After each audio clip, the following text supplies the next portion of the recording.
Oke, selamat datang kembali di sisi pembahasan kita.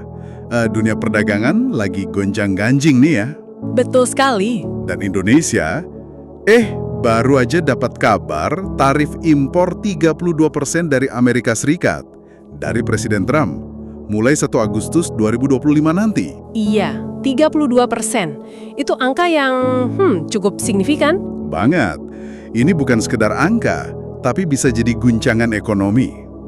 Jadi ingat nasihat lama ya, berdiri di atas kaki sendiri. Nah itu dia, sumber informasi kita juga udah banyak nih dari pernyataan resmi, berita, analisis, semua konfirmasi langkah Washington ini. Jadi, pertanyaannya sekarang, kenapa sih kok tiba-tiba tarif setinggi ini? Terus dampaknya buat kita semua gimana? Dan gimana Presiden Prabowo sebagai pemimpin baru bakal nanganin ini? Betul, kita coba urai sama-sama ya. Yuk, mulai dari kenapa dulu deh. Kenapa AS kok ngeluarin tarif ini? Katanya sih alasan resminya soal defisit perdagangan AS sama Indonesia. Iya, itu salah satunya. Terus kebijakan kita juga dianggap terlalu protektif sama mereka. Protektif gimana maksudnya?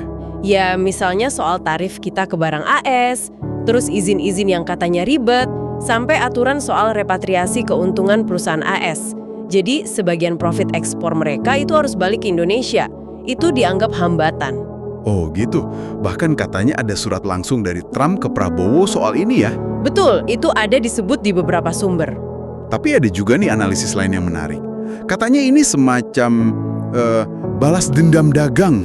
Balas dendam. Iya, kan sebelumnya Indonesia juga nerapin tarif ke barang AS, sekitar 64% gitu.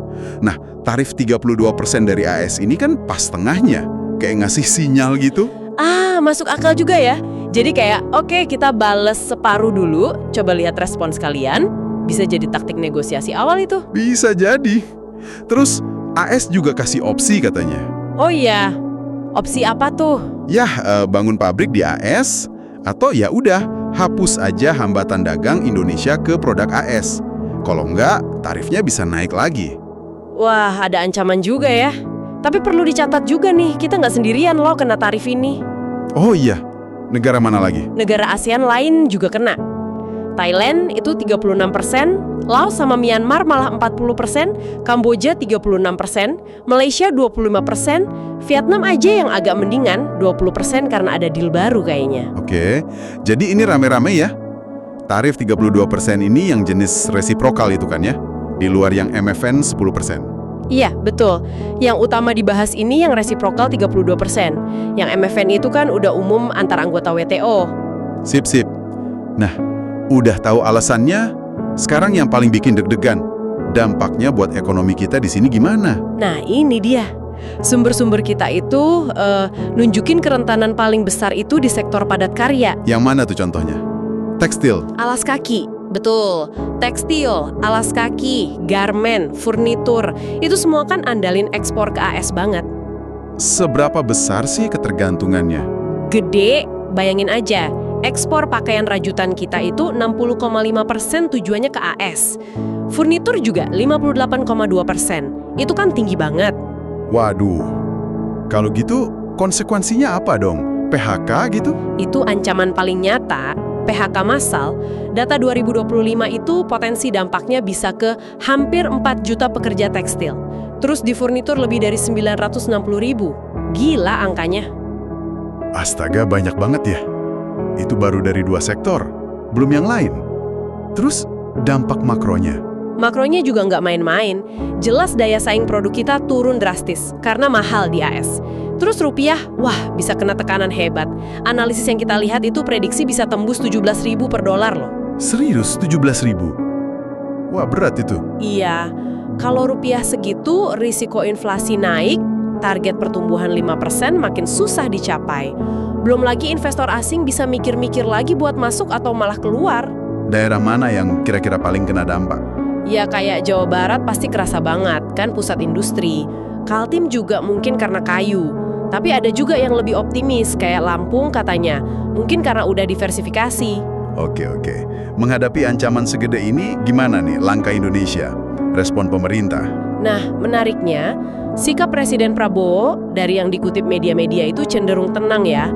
Bilangnya kita tenang, akan berunding. Oh, jadi fokusnya negosiasi dulu ya? Kayaknya begitu. Tim negosiasi inti juga langsung dibentuk. Ada Menko Perekonomian, Menkeu, Menlu. Pendekatannya gimana? Apa yang mau ditawarin? Katanya sih cari solusi win-win, yang fair and square gitu istilahnya. Jadi Indonesia datang bawa tawaran konkret juga. Tawaran apa tuh misalnya? Komitmen naikin impor produk strategis AS. Gandum, kedelai, LPG, total nilainya katanya bisa sampai 34 miliar dolar AS. 34 miliar dolar. Cukup gede sih itu. Apa cukup buat bikin AS luluh ya?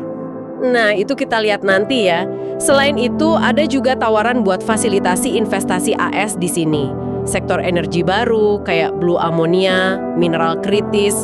Terus disebut juga ada rencana investasi Indorama di AS. Oke, itu dari sisi diplomasi. Kalau di dalam negeri sendiri, ada langkah apa? Ada juga dong.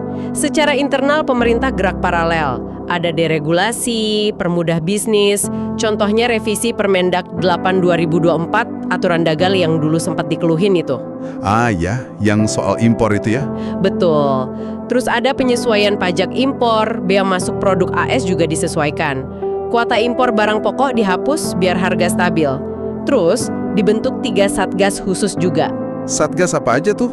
1 buat mitigasi PHK, 1 buat iklim investasi biar lebih bagus, 1 lagi ya buat perundingannya itu sendiri. Jadi terstruktur gitu langkahnya. Oke, cukup komprehensif ya kelihatannya. Terus ada strategi jangka panjangnya juga kan, soal diversifikasi pasar itu? Nah iya, itu penting banget. Kita didorong cari pasar ekspor baru, nggak cuma ngandelin AS aja. Sempat kesebut soal BRICS juga ya, penjajakan ke sana? Iya, disebut juga. Ini bisa jadi sinyal juga sih, kalau Indonesia siap main di liga ekonomi yang beda, ngurangin ketergantungan historis ke barat. Tapi ya itu, seberapa cepat diversifikasi ini bisa jadi solusi, itu masih pertanyaan besar.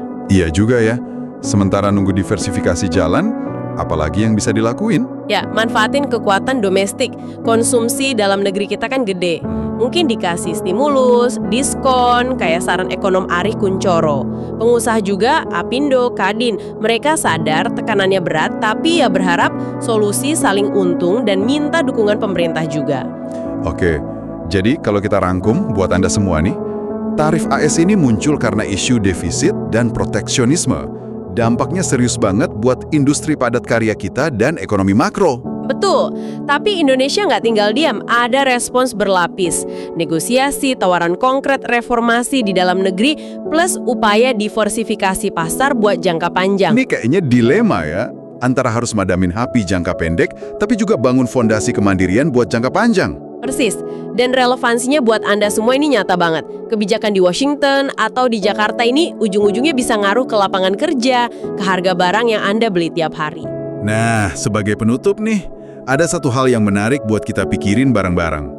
Soal diversifikasi pasar tadi dan lirikan ke BRICS. Ya. Kan kita tahu sejarahnya kita tergantung banget sama pasar kayak AS. Pertanyaannya buat Anda renungkan. Seberapa realistis sih diversifikasi pasar ini jadi obat mujarab jangka panjang? Dan gimana langkah ini bakal ngebentuk ulang posisi Indonesia di panggung dunia yang lagi berubah ini? Pertanyaan bagus itu. Sesuatu untuk kita pantau bersama ke depan.